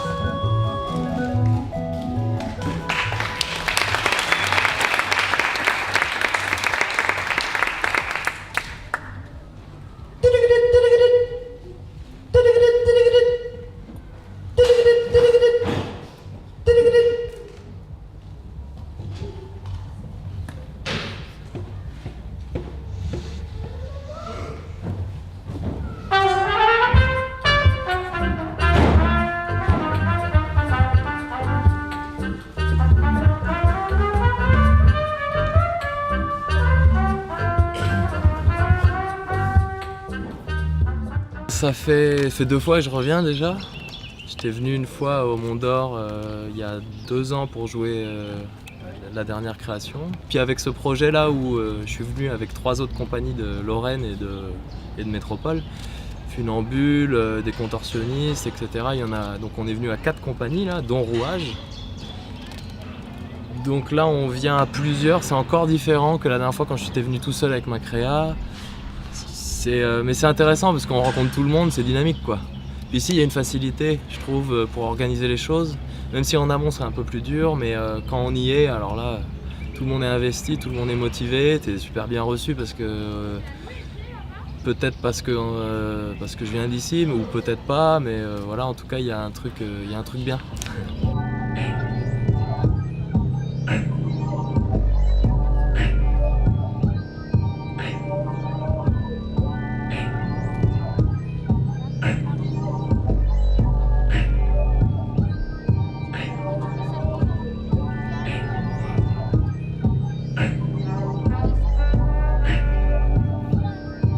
Vu qu'il y a le centre culturel qui a voulu faire une semaine cirque, et que le chapiteau en plus allait dans le nord et bon là on va aller à Bourrague, venait ici une semaine avant, on en a profité pour aussi avoir à peu près les mêmes programmations. Donc on s'est calé. Il y avait des envies de Funambule, parce qu'il y a Undercloud Company avec qui on travaille. Donc eux ils vont installer un grand fil qui va de tout en bas, qui va monter jusqu'en haut du mât du chapiteau. Donc ça fera partie du festival de cirque sous le nom d'Impromptu Circassienne. C'est écrit dans le programme Impromptu Circassienne. Il y a une deuxième compagnie de contorsionnistes avec qui on travaille beaucoup et avec qui on a acheté le chapiteau, notre grand chapiteau qu'on a en métropole, qui elles vont venir aussi, qui jouent en impromptu et sous le cabaret, sous le chapiteau pardon, pendant le cabaret circus. Il y a une autre compagnie qui s'appelle Ito Ita, qui eux font du jeune public, du théâtre jeune public, qui ne feront pas partie de la semaine cirque, mais qui sont décentralisés à droite à gauche, eux c'est les électrons libres du projet. Et donc il y a Cirque Rouage, voilà.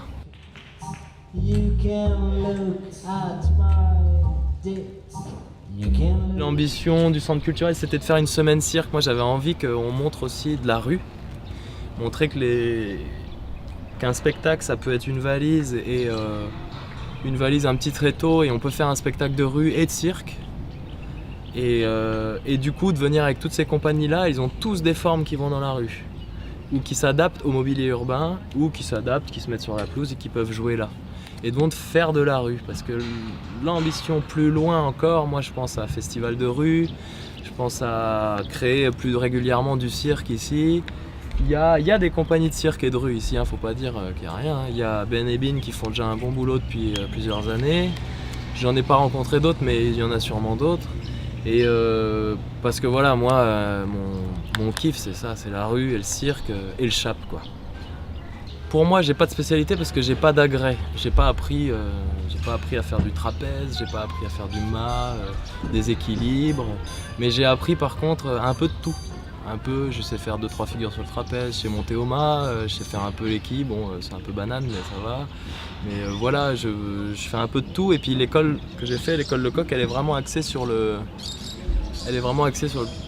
comédien physique. Donc c'est à la frontière de la danse mais ça reste du théâtre. On apprend à travailler l'espace et la finalité du tout ça c'est le clown. Donc encore une fois on revient au cirque. Parce que moi je suis sorti de l'école en voulant faire du clown, en voulant faire du mime. Et du coup, je suis revenu au cirque à ma compagnie et ça a collé parce que un clown, il y en a toujours un quoi.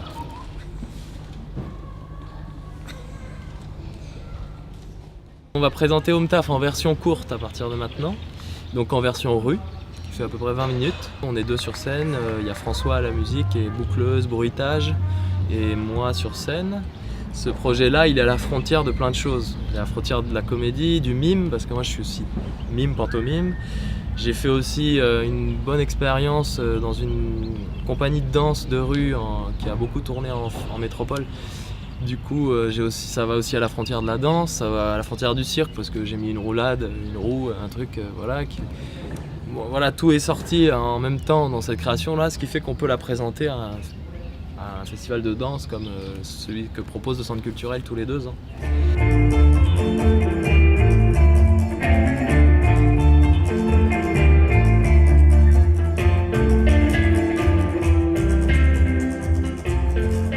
Festival du Mont d'Or ici. On a monté un spectacle avec 2 de mes amis et collègues. Donc on est 3 filles et notre spectacle s'appelle La et Rien, en 3 mots. Donc petit jeu de mots.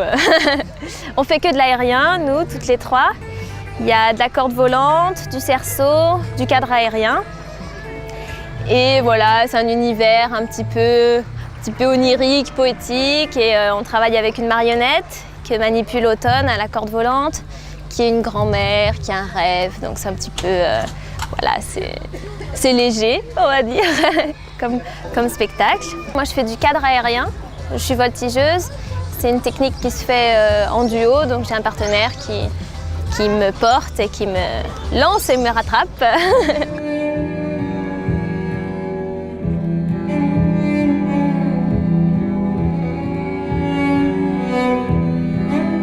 Revenir au pays, c'est super et c'était une super opportunité pour nous de lancer une création, parce que vraiment c'est notre tout premier spectacle qu'on a vraiment créé nous-mêmes.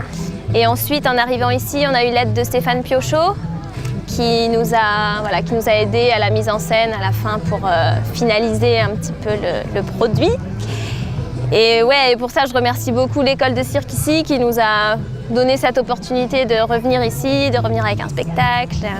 Voilà, parce que on a beaucoup de matériel, on a besoin de beaucoup de matériel qu'ils nous ont prêté. Donc ça, c'est super.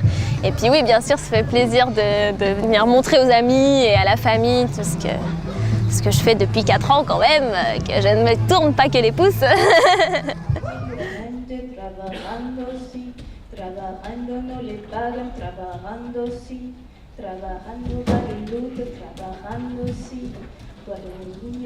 L'école de cirque maintenant a 24 ans presque, donc il y a eu tout un cheminement et toute une histoire, que ce soit dans son développement au niveau de son projet pédagogique, mais aussi au niveau de sa ligne artistique.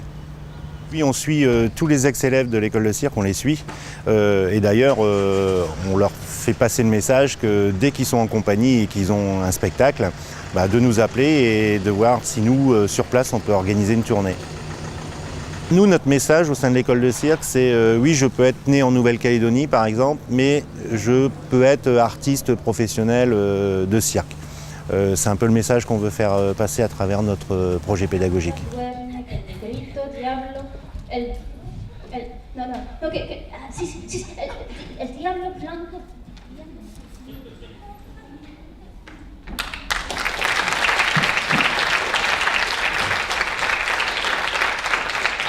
Voilà, donc en tout cas, magnifique spectacle. On enchaîne avec les spectacles encore qu'on peut aller voir en ce moment. Oui, alors on commence du côté de Poindimier où la médiathèque du Nord fête son 10e anniversaire aujourd'hui. Donc les festivités commencent aujourd'hui à 10h. Il y aura donc des chants avec la chorale Chomencho de Nayeti, des lectures et du slam avec accompagnement musical, remise de prix des concours organisés par la médiathèque pendant cette année. Donc le concours d'écriture Votre médiathèque en 2014, il y avait également un concours de photos, le livre dans tous ses états, et puis le concours Raconter et écrire ensemble. À midi, ce sera donc un cocktail pour le déjeuner, avec dégustation du gâteau d'anniversaire de la médiathèque. À cette occasion, vous pourrez visiter donc l'expo photo qui retrace donc les 10 ans d'action de la médiathèque. De 14h à 17h30, ce seront des ateliers qui seront organisés pour les enfants ou pas d'ailleurs, atelier vannerie, atelier jeunesse, il y aura du graphe. À partir de 17h30, vous pourrez rire avec Marité Siwen et le Wanamacho. Et puis à 18h30, retrouvez donc la troupe de danse, cette fois-ci Chomacho toujours, de Nayeti. Et puis de 19h à 21h, ce sera un podium musical avec Tiapi. Il y aura aussi Les Sans Fous, l'école Airi Jaoué et puis l'artiste Bouagan. Voilà, belle journée, belle programmation et joyeux anniversaire à la médiathèque. On poursuit en chant du côté de Ponerlin. Voilà, alors ça se passe à la tribu de Neuta, donc c'est demain soir, samedi 29, où se déroulera donc la nuit de la chorale. Donc plusieurs chorales du territoire participeront à cette soirée. La chorale de la paroisse de Montravel, la chorale de Méoué-Canala, 2 chorales qui viendront de Wailou, 2 de Ponériouin, il y a une chorale qui vient de Poindimier de Tibarama, une chorale de Touo et une autre de Yingen. Voilà, donc ça va chanter du côté de Neuta et puis c'est important les jeunes d'aller écouter les chorales. Voilà, donc on vous attend nombreux et on continue avec les expos du Mont Clouy. Oui, alors on revient à Nouméa où depuis lundi, Grégory Fambard expose à la galerie Artebello. Donc il y a 2 ans, il avait déjà proposé au public des œuvres gigantesques et puis donc cette année, il revient avec des formats plus classiques. Des fresques seront toujours proposées pour son expo intitulée The City. Donc The, c'est le signe chinois de Grégory, mais c'est aussi le signe qui représente l'art. Et donc à travers son expo The City, Grégory nous propose donc la découverte de la ville de l'art. Donc après 3 ans de recherche graphique et d'esquisses à travers Nouméa, Grégory met en scène donc la ville. C'est aussi un petit clin d'œil aux 160 ans de Nouméa. Alors jusqu'à quand est prévue cette expo? L'expo est visible jusqu'au 6 décembre à la galerie Artebello à Nouméa. Et on continue avec une autre expo, Chloé. Oui, Élise, donc c'est l'association SIAPO qui présente Pacificana 2014, plus d'une trentaine d'œuvres d'artistes océaniens et kanaks sous le patronage d'artistes référents tels que Micheline Néporon, Yvette Bouquet, Denise Tiavoine, Paula Bois-Goni ou encore Alexis Fissipeaou, un artiste avec beaucoup de mérite qui nous a quittés il y a près d'1 an. Voilà, donc concernant les artistes en pleine émergence, il est aussi noté la participation de Thierry Mangin, de Stéphanie Wamitan, Marilyn Tidjepache, ainsi que plusieurs autres artistes œuvrant et se reconnaissant ainsi dans la démarche. Alors c'est où et quand? Ça se passe au Centre culturel du Mont d'Or depuis mardi déjà et jusqu'au 6 décembre. Voilà, donc j'espère que vous avez tout noté. On poursuit avec une autre expo à Nouméa. Oui, alors SM and Love, c'est le titre de l'expo que propose Fabian, un artiste peintre graveur, et c'est donc une exposition qu'il a eu l'occasion de présenter également à Paris où donc c'était en juillet dernier. C'est une expo qui avait reçu un accueil très favorable du public français et étranger d'ailleurs qui se trouvait là-bas. Donc avec un titre pareil, est-ce que tu peux nous dire de quoi il s'agit exactement? Alors pour cette exposition, l'artiste Fab a construit donc son travail sur des rencontres virtuelles et réelles via des réseaux sociaux, et donc la première rencontre qui est à l'origine de cette expo, c'est une rencontre qu'il a faite avec un couple, Juan et Julio, sur un réseau social. Donc en fait, il a eu comme un coup de foudre pour une photo d'eux. Et puis donc c'est ce qui a déclenché la machine de création, comme il dit. Et donc son parcours l'a ensuite mené à rencontrer des gens travaillant dans le domaine du sexe cuir, d'où le titre SM, pour comprendre justement le rapport du sadomasochisme et le fétichisme du cuir. Donc la gravure sur linoléum lui est alors parue comme le médium le plus adapté pour retranscrire justement tendresse, douceur et puis également le côté brut masculin. Donc c'est une toute nouvelle technique artistique pour lui, et donc le titre, c'est vrai, peut paraître un petit peu racoleur, mais aucun de ses travaux ne contient du sexe de manière visuelle. Donc ses œuvres se rapprochent plus du sentiment d'amour que du jeu érotique, et c'est vraiment l'amour avec un grand A qui a été le fil conducteur de son travail artistique. Ok, d'accord, et c'est où et c'est quand? Alors cette expo débute aujourd'hui même à la galerie 11,5, ça se trouve au centre-ville de Nouméa et ça se passe jusqu'au 13 décembre. Et une autre expo se déroule au même endroit, en parallèle. Exactement, alors au même endroit, au même moment, c'est Brigitte Barbe qui nous propose donc son exposition Couleurs du Lagon. D'accord, c'est un tout autre thème en fait. Exactement, ça n'a rien à voir. Donc vous l'aurez compris chez vous, à la maison, c'est la mer, sa beauté absolue, sa faune, sa flore, qui a été donc source d'inspiration pour l'artiste peintre Brigitte Barbe. Et donc à travers cette exposition, le visiteur est plongé donc dans les fonds marins, dans l'incroyable univers de la mer, un univers qui est à la fois mystérieux mais qui est quand même très riche de sa faune et de sa flore. Ce sont donc des toiles de peinture à l'eau et à l'huile que Brigitte Barbe a choisi comme support pour exprimer donc cette fascination pour les profondeurs. Voilà, donc on rappelle les dates. Alors donc ça se passe à partir d'aujourd'hui jusqu'au 13 décembre à la galerie 11,5 au centre-ville de Nouméa. Merci Chloé, c'est donc sur ce thème de la nature qui nous entoure que s'achève cette chronique. Donc en espérant que ça fasse réfléchir, notre environnement est important. Merci Chloé. Merci à toi, merci à tous, à très bientôt. Allez, on passe tout de suite à notre rubrique La science et nous.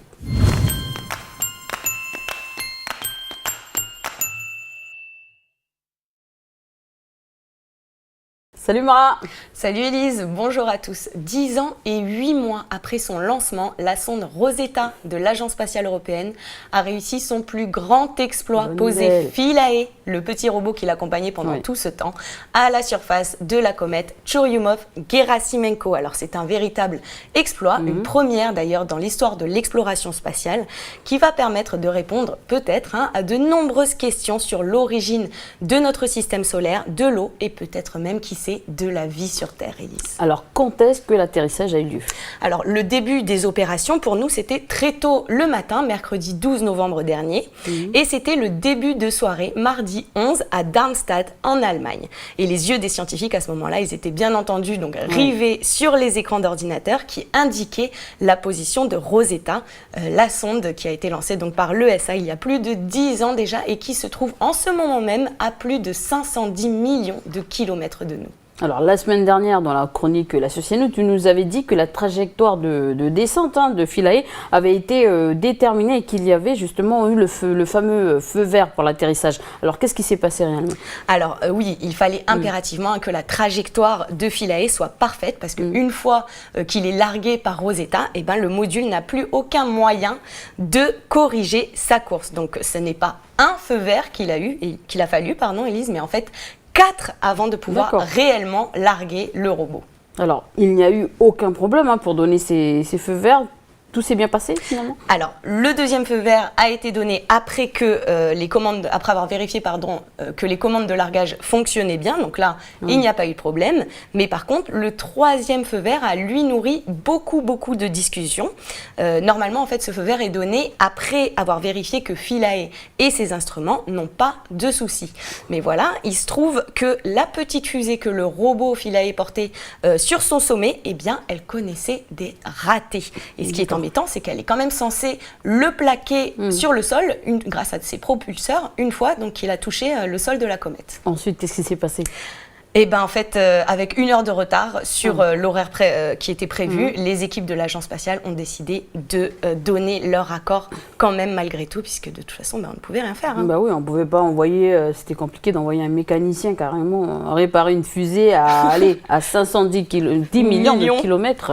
Voilà, il n'y avait pas vraiment le choix finalement, donc les scientifiques ont décidé de prendre quand même ce petit risque et d'autoriser tout de même le largage de Philae. Donc finalement, c'est le mercredi en fin de journée pour nous et le matin tôt pour l'agence spatiale que le dernier feu vert a été donné à la sonde. Enfin, Rosetta va pouvoir lâcher Philae qui le colle depuis déjà une décennie entière. Alors là, le robot, il lui restait une vingtaine de kilomètres à parcourir pour rejoindre la comète et ça lui prend quand même 7 heures pour faire ce trajet. Alors, comment ça s'est passé la descente vers la comète? Alors, un moment fort de la descente, ça a été quand le contact a été établi entre Philae et Rosetta. Donc ça, c'est important puisque le robot ne peut pas envoyer ses données directement à la Terre. Il est obligé d'utiliser la sonde qui est en orbite autour de la comète comme relais. Donc pendant la descente, le robot en a profité bien sûr pour enregistrer toute une série d'informations comme par exemple le champ magnétique de la comète et puis bien sûr les photos de la séparation. Donc vous pouvez admirer la première image de la séparation. Donc on peut voir en fait la sonde Rosetta qui est prise en photo par Philae qui s'est détachée d'elle à peine quelques instants après leur séparation. Donc on distingue bien les panneaux solaires, même si c'est un peu flou, je vous l'accorde, les panneaux solaires de la sonde, et puis il y a aussi le soleil qui est dans le champ, c'est pour ça qu'on ne voit pas grand-chose. D'accord, et puis bien dire que ça s'est passé à 510 km de chez nous. 510 millions, pardon. Ouais, il faut bien préciser ça quand même. C'est fou quand on y pense. Et en fait, quelques minutes après ce cliché, les scientifiques ont pu admirer cette image que vous allez à votre tour pouvoir admirer du grand art. Donc cette fois-ci, c'est du point de vue de Rosetta et on voit clairement, même si c'est flou, Philae en train de descendre vers la comète avec les pieds déployés. Et prêt à s'accrocher justement sur le sol de la comète. Et oui, alors là il y a eu quelques rebondissements et c'est le cas de le dire, vous allez le voir. Au début les scientifiques ont cru que tout s'était bien passé. Philae a envoyé un message pour dire qu'il avait déployé en fait ses harpons, donc tout le monde pensait que c'était bon, ça y est, il est accroché. Et en fait, non. Il a rebondi, le robot. Et quel rebond, avec la gravité qui est quand même 100 000 fois plus faible sur la comète qu'ici, chez nous, sur Terre. Eh bien, ce rebond a duré presque 2 heures et Philae a été emmené jusqu'à 1 km de hauteur tout de même. Donc, un sacré rebond. Et puis, il y a eu un autre rebond, le dernier, qui lui a été beaucoup plus court. Il a duré 7 minutes avant que le robot puisse enfin se poser sur le sol. J'imagine la tête des scientifiques, justement, à ce moment-là. Beaucoup d'émotions, c'est peu de le dire. Et je vous propose qu'on aille faire un tour à l'agence pour voir un peu comment tout ça s'est passé. Retour en images sur ce moment historique. Bonjour, bienvenue dans Space. Toute l'année, nous avons eu accès aux coulisses de la mission Rosetta qui est partie direction l'espace et qui a ensuite envoyé le module Philae sur la surface de la comète Chury. Voyons comment ces chasseurs de comètes ont réagi.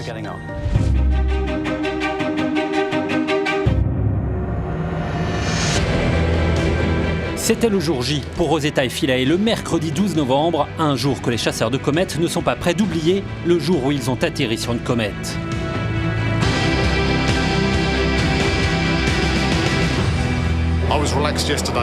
Hier, j'étais détendu. Maintenant, le stress et l'excitation sont là. C'est de plus en plus fort. Je suis au maximum là maintenant. Voilà ma prédiction pour aujourd'hui. Vous voyez, je suis très confiant.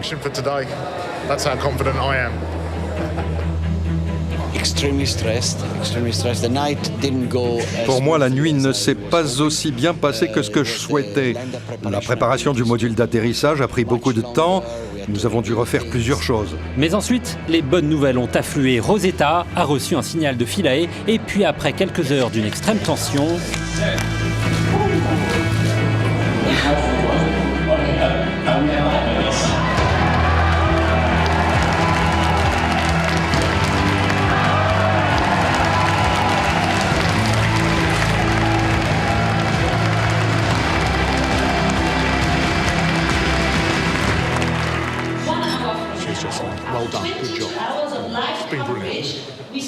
On a atterri sur une comète.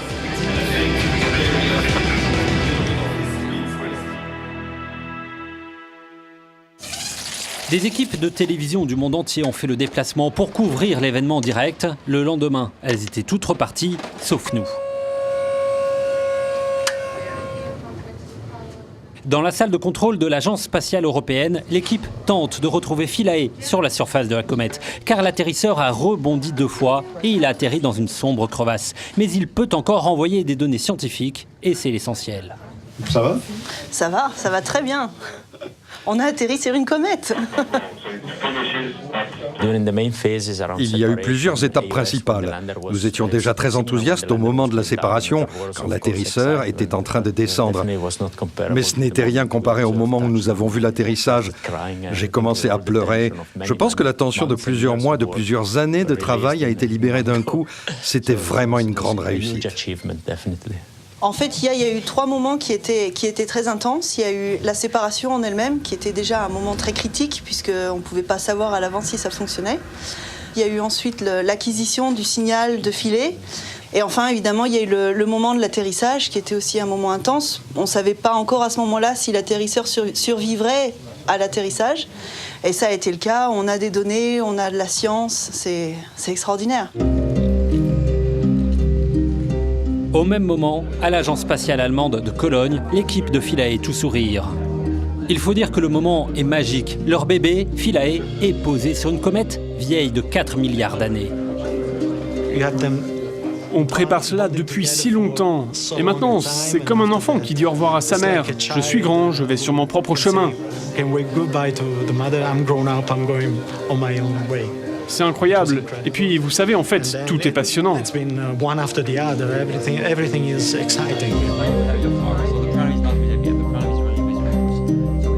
Et au milieu de toute cette excitation, il y a aussi l'urgence, car l'autonomie de la batterie est courte. Les scientifiques doivent donc travailler rapidement avant que Philae ne s'endorme. Nous avons une communication entre Philae et Rosetta à chaque rotation de la comète. Nous avons donc environ 12 heures entre chaque communication.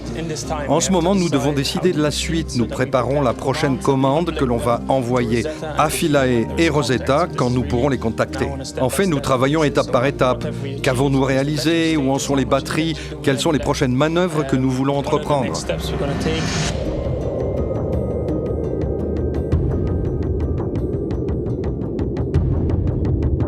Philae a envoyé des photos magnifiques, des images qui pourraient changer définitivement notre compréhension des comètes. It's coming from the comet. It's coming from the comet. It's 28 minutes. It's coming for 28 minutes. We made, as I said, quite a leap, about 1 kilometer. This is a quantum step. C'est un pas de géant pour comprendre l'origine de la vie dans notre environnement.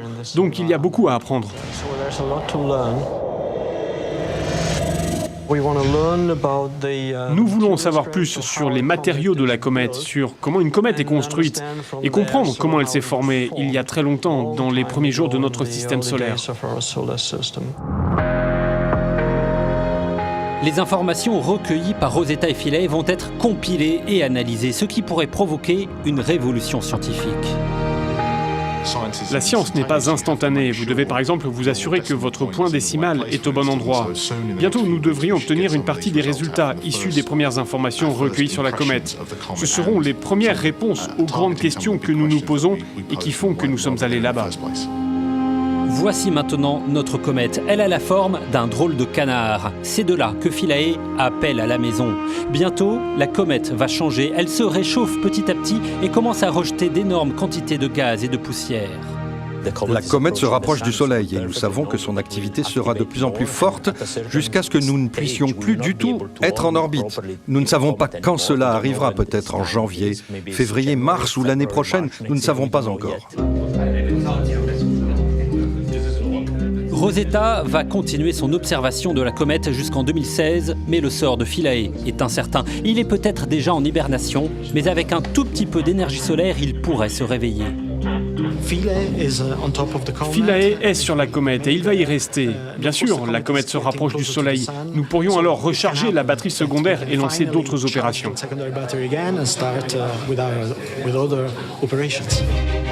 Les chasseurs de comètes sont partis pour un voyage incroyable et ils emportent le monde avec eux. La comète est dure, glaciale et étrange. Leur histoire est chaleureuse, humaine et entraînante.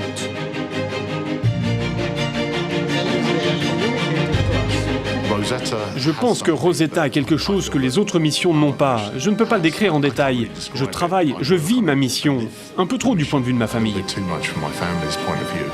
Il y a quelque chose de spécial à propos de la comète. Ce paysage si étrange est appelé à se transformer avec le temps. Et le fait que nous soyons si loin, nous sommes à plus de 500 millions de kilomètres de là, c'est déjà très impressionnant. La lumière met une demi-heure pour y arriver. Ce sentiment qu'il y a un objet fabriqué par l'homme, posé sur un objet naturel extraterrestre, ça bouscule votre esprit. Pensez que cette chose est là-bas. Waouh! Alors, dit comme ça, on se rend compte que c'est un travail incroyable, hein, qu'ils ont fait un travail vraiment génial.